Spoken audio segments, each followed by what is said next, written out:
अस्सलाम वालेकुम, मेरा नाम गोहर अली है और आज मैं गोला मोड़ अंडरपास इस्लामाबाद पर मौजूद हूँ और आप लोगों के लिए फ्रेश वीडियो बना रहा हूँ। तो आइए वीडियो शुरू करते हैं। मुअज़्ज़ज़ व्यूअर्स, आज मैं गोला मोड़ अंडरपास इस्लामाबाद के ऊपर जो ब्रिज बन रहा है उसके साथ मौजूद हूँ और आप लोगों के लिए वीडियो बना रहा हूँ।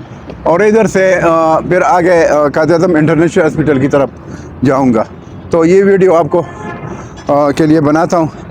अगर आप देख लें मुअज़्ज़ज़ व्यूअर्स, ये जो ब्रिज का जो कंक्रीट हो चुका है वो वाला हिस्सा आपको दिखाता हूँ। आप देख सकते हैं ये पूरा काम हो चुका है।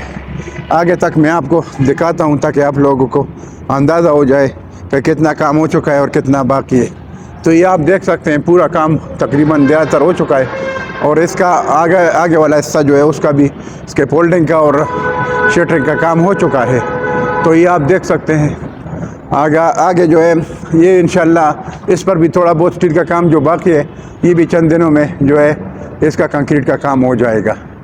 तो ये काम जो है बहुत अच्छा हुआ है। ये कंक्रीट का ब्रिज का जो ये बॉटम मैं आपको दिखा रहा हूँ और ये जो बाकी हिस्सा है ये भी इंशाल्लाह जो है ये चंद दिनों में इसका कंक्रीट का काम हो जाएगा।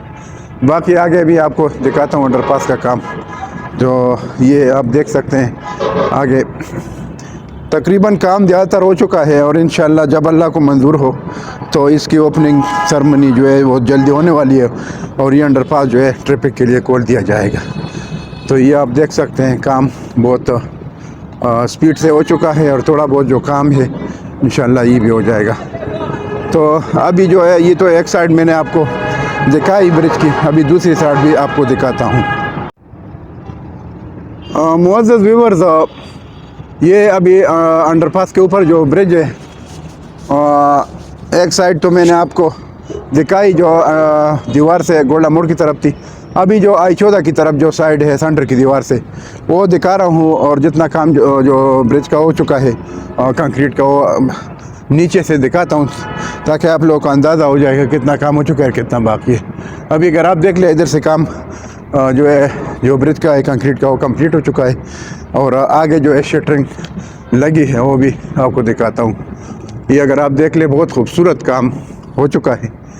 ये आप देख लें काम बहुत अच्छी क्वालिटी का काम है और बेहतरीन और मज़बूत काम है। तो आप देख सकते हैं इसकी चौड़ाई भी तकरीबन ब्रिज की जो चौड़ाई है वो 200 फुट है और बड़ी चौड़ाई है ये।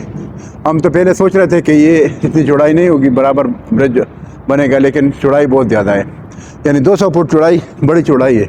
इसमें बड़ी गाड़ियाँ जो ट्रेलर है वो सारी गाड़ियाँ सही घूम सकती है। ये अगर आप देख लें मुअज़्ज़ज़ व्यूअर्स, जो बाकी ऐसा है इस पर शटरिंग का, तो मुअज़्ज़ज़ व्यूअर्स ये अगर आप देख लें शटरिंग का काम, तो जो बाकी हिस्सा है ब्रिज का उस पर जो शटरिंग का काम से फोल्डिंग का काम हो चुका है और ऊपर से स्टील का काम भी हो चुका है और जो थोड़ा बहुत स्टील का काम बाकी है वो भी कंप्लीट हो जाएगा और बहुत जल्द जो बाकी हिस्सा है ब्रिज का इसका भी स्लैब का काम हो जाएगा। बाकी अगर आप देख ले तो जो ब्रिज का काम हो चुका है बहुत बेहतरीन काम है। तो ये आप देख सकते हैं तकरीबन थोड़ा बहुत काम जो है वो बाकी है अंडरपास में, बस ये भी हो जाएगा इंशाल्लाह। साथ साथ ही मैंने आपको बताया भी था कि ब्रिज का काम तकरीबन साथ साथ कंप्लीट हो जाएगा और साथ साथ जो हल्का फुल्का काम है अंडरपास का ये इंशाल्लाह ये कंप्लीट हो जाएगा। तो उसके बाद इंशाल्लाह ओपनिंग सेरेमनी की तैयारी है अंडरपास की। तो ये अंडरपास जो है ये ट्रैफिक के लिए खोल दिया जाएगा और लोगों की जो तकलीफ़ है ये ख़त्म हो जाएगी। तो इंशाल्लाह अनकरीब वो दिन दूर नहीं है कि ये अंडरपास खुल जाए, तो इंशाल्लाह अनकरीब ये खुल जाएगा। अगर आप देख ले तो पूरा काम तकरीबन हो चुका है, हल्का फुल्का काम बाकी है। तो अल्लाह से मेरी दुआ है कि इंशाल्लाह ये बहुत जल्द इसकी ओपनिंग सेरेमनी हो जाए और ये ट्रैफिक के लिए खोल दिया जाए ये अंडरपास, ताकि लोगों का जो लोगों की परेशानी है और तकलीफ़ है ये ख़त्म हो जाए, क्योंकि बहुत ज़्यादा तकलीफ़ है रश की वजह से लोगों को। तो इंशाल्लाह अनकरीब ये जो है जो अंडरपास है ये ट्रैफिक के लिए खोल दिया जाएगा और लोगों की जो तकलीफ़ है वो ख़त्म हो जाएगी। बाकी आप देख सकते हैं आगे तक ये मैं आपको दिखाता हूँ। बहुत हल्का फुल्का काम बाकी है। इंशाल्लाह अनकरीब इसकी ओपनिंग सेरेमनी है। इस टाइम अगर आप देख ले जो मुल्क की हालात है, जिस तरह मुल्क की हालात चल रहे हैं, उसके हिसाब से ये अंडरपास का काम बहुत तेज़ी से हुआ है। ऐसे हालात में काम करना बहुत मुश्किल होता है, लेकिन फिर भी ये जो 2-3 महीने गुजरे हैं, 2-3 महीने, इसमें अंडरपास का बहुत तेज़ी से काम हो चुका है और यहाँ तक काम पहुँच गया है। तकरीबन बहुत सारे हमारे जो व्यूअर्स हैं वो सोचेंगे कि ये अब तो रेडी है और रेडी होने को तैयार है, तो कब तक ये जो है ट्रैफिक के लिए ओपन हो जाएगा। तो तकरीबन मैंने आपको पहले भी बताया था कि इसका तकरीबन 95% से ज़्यादा 95% से ज़्यादा काम हो चुका है और बहुत हल्का फुल्का जो काम है, जो ज़्यादा तो बहुत मामूली काम है ये, मतलब ज़्यादा भी नहीं है। यानी अगर बहुत ज़्यादा हो गया तो ज़्यादा से ज़्यादा 3% काम बाकी है, यानी 97% काम जो है अंडरपास का हो चुका है। और ये जो ब्रिज का काम है वो साथ साथ चलता है, वो भी हो जाएगा, और ये हल्का फुल्का काम जो अंडरपास का है ये भी हो जाएगा। तो ये वीडियो मैंने बना लिया आप लोगों के लिए, ताकि आप लोगों को तसल्ली हो जाए और आप लोग जो है आप लोगों को मालूमात हासिल हो जाए, ताकि अगर किसी की इन्वेस्टमेंट है 14, 15, 16 में, तो उनके लिए खुशखबरी आने वाली है और अनकरीब इंशाल्लाह ये अंडरपास खुल जाएगा। और साथ साथ मैं आपको ये भी बताता हूँ कि ये जो जब से ये अंडरपास का काम हो चुका है और ये ब्रिज का काम होने वाले थे, तो लोगों ने घर बनाना शुरू किया। 16 में उस दिन मैंने वीडियो बनाई तो उसमें आप लोगों ने बहुत सारे घरों को देखे होंगे कि ये कितनी स्पीड से लोग घर बना रहे हैं। और अभी अगर ये अंडरपास की ओपनिंग सेरेमनी हो जाए तो फिर तो बहुत सारे घर जो है लोग बना रहे हैं और इंशाल्लाह अनकरीब जो है ये जो इन्वेस्टमेंट जिन्होंने की है 14, 15, 16 इन सेक्टरों में, तो इन सेक्टरों का बड़ा जंप लगने वाला है। साथ साथ जो ताज रेजिडेंशिया है उसमें भी किसी ने अगर इन्वेस्टमेंट की है तो मेरे ख्याल में वो 14 के साथ वो कनेक्ट है। तो ऑलरेडी जो वो बहुत बेहतरीन लोकेशन है ताज रेजिडेंशिया का भी, तो वो जो है उसका रेट भी बढ़ेगा। बाकी इसके अलावा मैंने आपको पहले भी बताया वीडियोस में कि आप लोगों ने अगर इन्वेस्टमेंट करनी है पिंडी इस्लामाबाद में, तो इस टाइम जो बेहतरीन प्रोजेक्ट्स है वो फैसल टाउन वालों के प्रोजेक्ट है और उनका बैकग्राउंड भी ठीक है, जिसका ओनर चौधरी अब्दुल मजीद साहब है। तो उनका मैं बैकग्राउंड पहले बताता हूँ ताकि आप लोगों को पता चल जाए कि वाकई वो डिलीवर करने वाले लोग हैं। इन्होंने काम जो है ये 11 से शुरू किया था। ये 11 में इन्होंने जो है प्रोजेक्ट डिलीवर किया। उसके बाद मल्टी गार्डन जो B17 के नाम से मशहूर है, बहुत बड़ा प्रोजेक्ट है, यानी GT रोड से लेकर मोटरवे तक बिल्कुल वो टच है, बहुत बड़ा प्रोजेक्ट डिलीवर किया। उसके बाद जो है फैसल टाउन को फेज़ 1 को डिलीवर किया, जो फतेहजंग रोड पर है और तरनौल इंटरचेंज के साथ है, उसको डिलीवर किया। उसके बाद जो है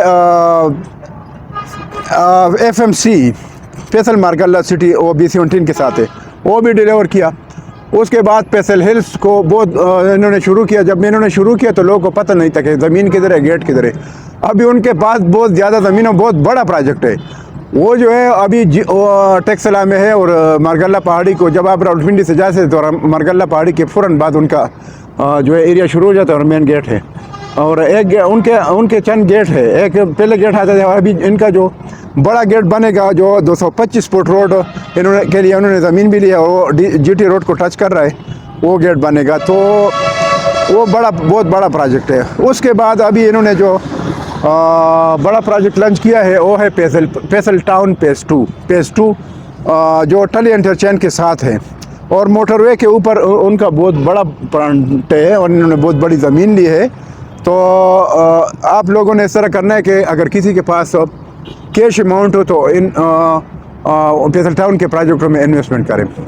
मैं आपको मशवरा देता हूँ, ये मेरा एक्सपीरियंस है और वो लोग डिलीवर करने वाले लोग हैं। और अगर आप लोग इंस्टॉलमेंट पर प्लाट लेना चाहते हैं तो मेरे ख्याल में उनका जो फैसल टाउन फेज़ 2 है, अभी इन्होंने उसके साथ उसमें पहले जनरल ब्लॉक थे और अभी इन्होंने ओवरसीज़ ब्लॉक भी लॉन्च किया है। तो मेरे ख्याल में अभी इस टाइम जो हालात चल रहे हैं इसमें फैसल टाउन फेज़ 2 सबसे बेस्ट है जो इन्वेस्टमेंट जो इंस्टॉलमेंट के हिसाब से, क्योंकि बहुत सारे लोगों के पास तो कैश अमाउंट नहीं होती, तो बेचारे सोचते हैं कि बच्चों के लिए कोई चीज़ ले ले ताकि हम किस्तों पर वो अमाउंट पूरी करें, तो वो सबसे बेस्ट है। अभी आप लोग ले सकते हैं और मेरी आप इस तरह करें, मेरे नंबर पर आप कॉल कर सकते हैं। मेरा जो नंबर है मोबाइल नंबर 00923339459009, ये मेरा मोबाइल नंबर है 00923339459009, ये मेरा मोबाइल नंबर है। इस पर व्हाट्सअप भी है, तो आप लोग नंबर पर भी कर सकते हैं, व्हाट्सअप पर भी कर सकते हैं और व्हाट्सएप पर मैसेज भी कर सकते हैं। इसके अलावा आप लोग चैनल पर भी मुझे कमेंट्स कर सकते हैं और आप मेरी खिदमत हासिल कर सकते हैं। तो ये मैंने आप लोगों को मशवरा देना था और आप लोग जो है थोड़ा सोचिए, क्योंकि आप लोग जो हमारे ओवरसीज़ भाई है आपके साथ बहुत ज़्यादा फ्रॉड हुआ है। किसी जगह एयरपोर्ट से फासले पर, किसी जगह मोटरवे से फासले पर और झूठ बोला गया है। उनके पास ज़मीन भी नहीं थी, न यूनिवर्सिटी था, न उन्होंने डेवलपमेंट की है, न आप लोगों को उन्होंने प्लाट डिलीवर किए। तो ये पूरा नुकसान है और मुझे एहसास है और मैंने वीडियोस का ये जो सिलसिला शुरू किया है इस वजह से शुरू किया था कि आप लोगों को जो है हकीकत पर मुबनी इंफॉर्मेशन पहुंचा सकूं और आप लोग मुझे कॉल कर सकते हैं और किसी भी प्रोजेक्ट के बारे में आप लोग मुझसे मशवरा ले सकते हैं। तो ये मैंने वीडियो बना ली और इसमें वीडियो तो हम डेली बनाते हैं, लेकिन इसमें जो मैं आप लोगों को जो मशवरे देता हूँ और प्रोजेक्ट दिखाता हूँ, तो मेरा मकसद यही होता है कि किसी को जो है इंफॉर्मेशन मिल जाए और वो अच्छी जगहों में इन्वेस्टमेंट करे ताकि आप लोगों के लिए परेशानी ना हो और नुकसान ना हो। तो मैं आखिर में ये भी आप लोगों को रिक्वेस्ट करता हूँ कि आप लोग मेरे चैनल को सब्सक्राइब करें, लाइक करें, शेयर करें और बेल आइकन का जो बटन है उसको भी प्रेस करें, क्योंकि आपके जो सब्सक्राइब करने से हमें मोटिवेशन मिलता है और बहुत शौक होता है कि वीडियो बनाने के लिए, क्योंकि हमें बहुत मतलब हमारा जो चैनल ग्रोथ करते हैं आपके सब्सक्राइबर से जो है वो मेरा चैनल चलता है। और वजह उसमें ये है कि जितना सब्सक्राइबर ज़्यादा हो जाए उतना ही मेरा चैनल आगे ग्रोथ करेगा और आप लोगों के लिए अच्छी और मुख्तलिफ प्रोजेक्ट की वीडियोस बनाऊंगा और बिल्कुल मौके के हिसाब से आप लोगों को मैं इंफॉर्मेशन दूंगा और आप लोगों से फ़ायदा उठाएंगे। तो इसके साथ मैं आप लोगों से इजाज़त चाहता हूँ। इंशाल्लाह नेक्स्ट वीडियो के साथ फिर हाज़िर होऊंगा। अल्लाह हाफ़िज़, थैंक यू।